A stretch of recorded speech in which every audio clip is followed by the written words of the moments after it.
won't know until you personally receive a deportation what it does to you. It turns your world apart.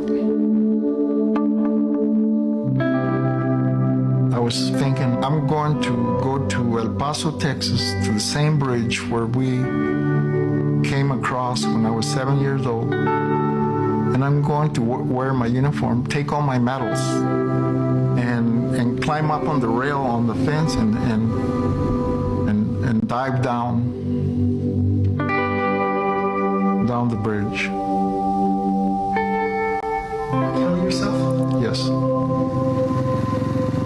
Either you come in or you go out, and I was going to choose my way of going out with the American flag.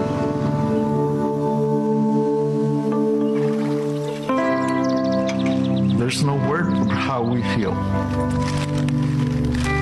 The last thing we thought when we go to bed is we're in removal notice. And the first thing that when we wake up, we're in removal notice. That's like being in a prison, you know? I'm incarcerated.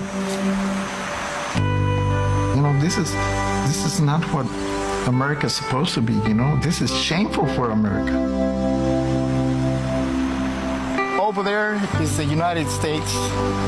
This is Mexico here.